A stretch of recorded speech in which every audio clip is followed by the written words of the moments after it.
வணக்கம். மாலை முரசு செய்திகளை விரிவாக பார்ப்பதற்கு முன்பாக முதல் தலைப்புச் செய்திகளை பார்க்கலாம். மேகதாதுவில் அணை கட்டுவதில் உறுதியுடன் இருப்பதாக கர்நாடக துணை முதலமைச்சர் டி.கே. சிவக்குமார் சொல்லியிருப்பது கடும் கண்டனத்திற்கு உரியது. கர்நாடகாவின் செயல் ஒட்டுமொத்த தமிழ்நாட்டிற்கும் இழைக்கும் துரோகம் என்று திமுக முதன்மை செயலாளர் கே.என். நேரு அறிக்கை.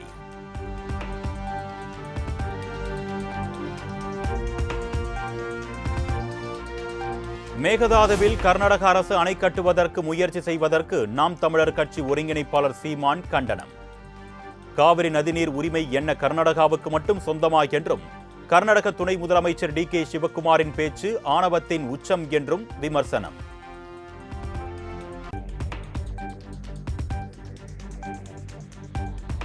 மேகதாது அணை விவகாரத்தில் சட்ட உத்தரவுகள் மற்றும் கூட்டாட்சி கொள்கைகளை புறக்கணித்து வருகிறார் கர்நாடக துணை முதலமைச்சர் டி.கே. சிவக்குமார். தமிழக விவசாயிகளின் வாழ்வாதாரம் மீது நடத்தப்படும் நேரடி தாக்குதலை மத்திய அரசு தடுத்து நிறுத்த வேண்டும் என்றும் காங்கிரஸ் எம்பி மாணிக்கம் தாக்கூர் வலியுறுத்தல்.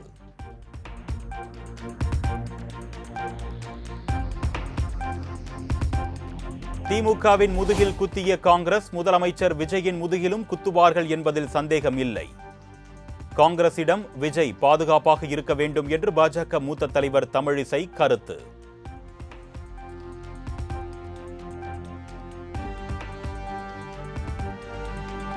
தமிழ்நாட்டில் பாஜக உதவியுடன் திமுகவும் அதிமுகவும் இணைந்து ஆட்சி அமைக்க முயற்சி செய்ததாக மாணிக்கம் தாக்கூர் பரபரப்பு குற்றச்சாட்டு. இதனை தெரிந்து கொண்ட காங்கிரஸ் தாவேக ஆட்சி அமைக்க ஆதரவு கொடுத்தது என்றும் விளக்கம்.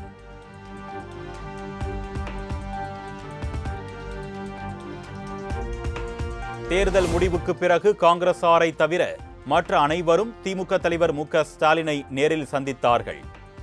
தொலைபேசியில் கூட நன்றி தெரிவிக்காமல் சென்ற காங்கிரஸ் கட்சியினர்தான் நன்றி கெட்டவர்கள் என்றும் திமுக அமைப்பு செயலாளர் ஆர்.எஸ். பாரதி ஆவேசம்.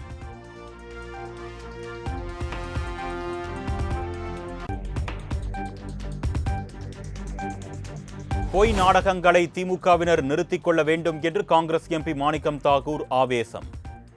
இபிஎஸ் முதலமைச்சர் என்றவுடன் உதயநிதி துள்ளி குதித்ததாகவும் கடும் சாடல்.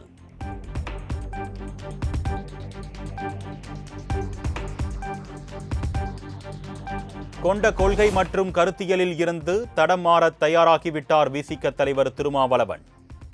முன்னுக்கு பின் முரணாக தலைமை பேசுவது தொண்டர்களிடையே குழப்பத்தை ஏற்படுத்துவதாக கூறி கட்சியின் அனைத்து பொறுப்புகளில் இருந்தும் விலகினார் முன்னாள் எம்எல்ஏ பனையூர் பாபு.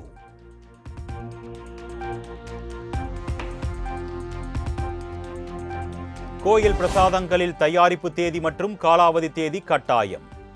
திருச்சி திருவானைக்காவல் கோவிலில் ஆய்வு செய்த பின் இந்து சமய அறநிலையத்துறை அமைச்சர் ரமேஷ் திட்டவட்டம்.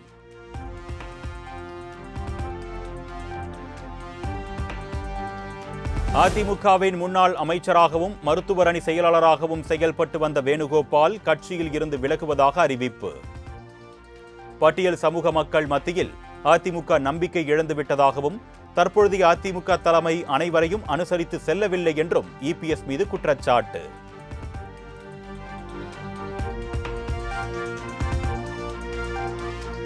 அதிமுகவுடன் அமமுகவை இணைக்க இருப்பதாக தகவல்கள் பரவிய நிலையில் டிடிவி தினகரன் தரப்பு மறுப்பு.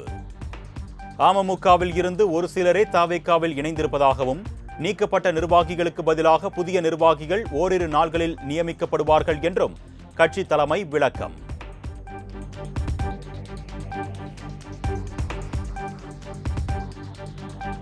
நீட் தேர்வை ரத்து செய்ய கோரி சென்னை சைதாப்பேட்டையில் தமிழக காங்கிரஸ் கட்சியினர் போராட்டம். ஆளுநர் மாளிகையை முற்றுகையிட முயன்றவர்களுக்கும் காவல்துறைக்கும் இடையே தள்ளுமுள்ளு ஏற்பட்டதால் பரபரப்பு.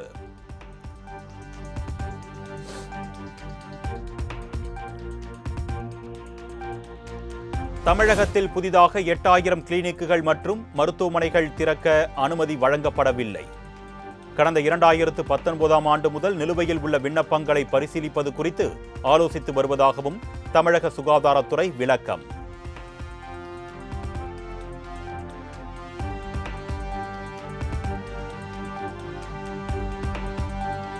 தமிழர் தந்தை சீபா ஆதித்தனாரின் 45வது ஆண்டு நினைவு நாள் அனுசரிப்பு.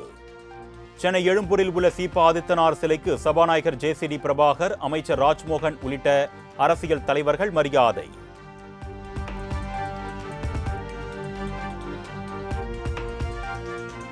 5 ஆண்டுகள் அல்ல 50 ஆண்டுகள் கழித்தும் தவேக ஆட்சி தொடரும். தவேக ஆட்சி நீடிக்காது என்று திமுக தலைவர் மு க ஸ்டாலின் கூறிய நிலையில் அமைச்சர் ராஜ்மோகன் பதில்.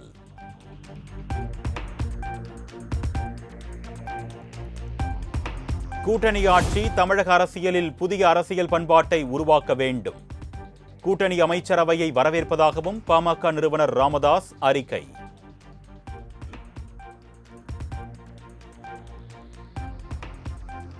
தமிழ்நாடு முழுவதும் நீடிக்கும் அறிவிக்கப்படாத மின்வெட்டு தொடர்பான தவேக அரசின் காரணங்கள் ஏற்றுக்கொள்ள முடியாதவை.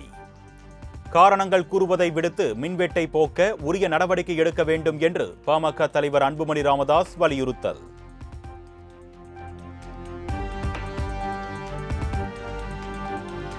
கோவை, நீலகிரி, ஈரோடு, திருப்பூர், சேலம் உள்ளிட்ட 19 மாவட்டங்களில் இன்றும் நாளையும் கனமழைக்கு வாய்ப்பு. திருவண்ணாமலை, வேலூர், ராணிப்பேட்டை, திருச்சி, நாமக்கல் உள்ளிட்ட மாவட்டங்களிலும் இடி மின்னலுடன் கூடிய கனமழை பெய்யும் என்று வானிலை ஆய்வு மையம் அறிவிப்பு.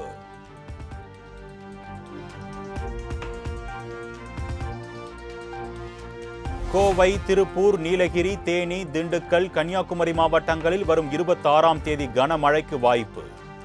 சென்னை வானிலை ஆய்வு மையம் கணிப்பு.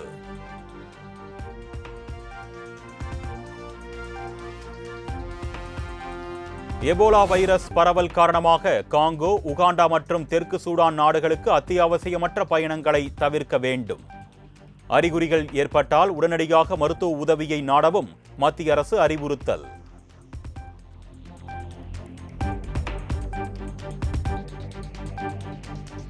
எபோலா வைரஸ் தொற்றால் பாதிக்கப்பட்டுள்ள காங்கோ, உகாண்டா நாடுகளுக்கு இந்தியா உதவி. மருந்து பொருட்கள், உலர் உணவுப் பொருட்கள் அடங்கிய முதற்கட்ட தொகுப்பு ஆப்பிரிக்க நோய் தொற்று தடுப்பு மையத்திற்கு அனுப்பி வைப்பு.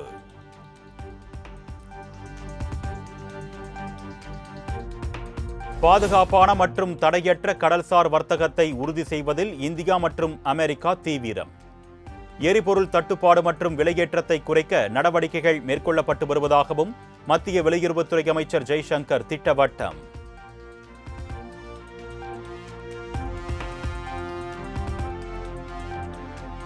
இந்தியா, அமெரிக்கா பயன்பெறும் வகையிலான நிலையான வர்த்தக ஒப்பந்தம் விரைவில் கையெழுத்தாகும்.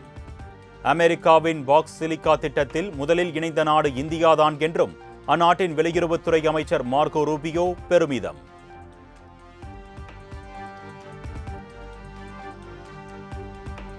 அமெரிக்காவின் பொருளாதார முன்னேற்றத்தில் இந்தியர்களின் பங்களிப்பு அளப்பரியது.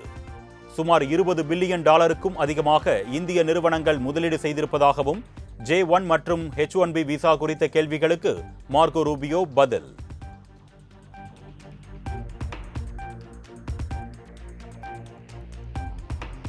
டெல்லியில் உள்ள தனது அலுவலகத்தில் குழந்தைகளுடன் கொஞ்சி விளையாடும் புகைப்படத்தை இன்ஸ்டாவில் பதிவிட்ட பிரதமர் மோடி.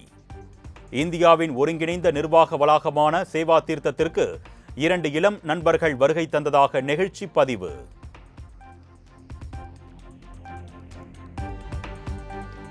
தங்கள் சமூகத்தை சார்ந்த பிரச்சனைகளுக்கு ஒன்று திரண்டு குரல் கொடுக்க வேண்டும்.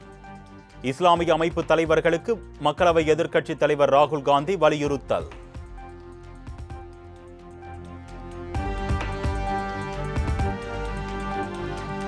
நாடு முழுவதும் பெரும் அதிர்வலைகளை ஏற்படுத்திய நீட் தேர்வு வினாத்தாள் கசிவு விவகாரம். டெல்லி ரோஸ் அவென்யூ நீதிமன்ற சிறப்பு நீதிபதி சுசி அகர்வால் முன்னிலையில் குற்றம் சாட்டப்பட்ட சுபம் கைர்னர் ஆஜர்.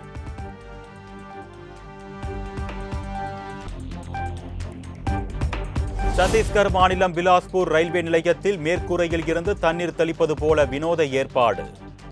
கோடை வெப்பத்தில் இருந்து சமாளிக்க தற்காலிக ஏசி போல அமைக்கப்பட்டதால் சுற்றுலா பயணிகள் ரிலாக்ஸ். அடுத்த தலாய் லாமாவை தேர்வு செய்யும் முழு அதிகாரம் எங்களுக்கு மட்டுமே உள்ளது. இந்தியா தலையிடக்கூடாது என்ற சீனாவின் அறிவிப்பால் இரு நாடுகளுக்கு இடையே பதற்றம் அதிகரிப்பு.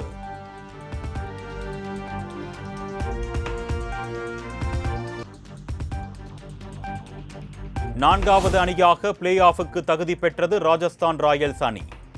வாழ்வா சாவா ஆட்டத்தில் மும்பை அணியை 30 ரன்கள் வித்தியாசத்தில் வீழ்த்தி அபார வெற்றி.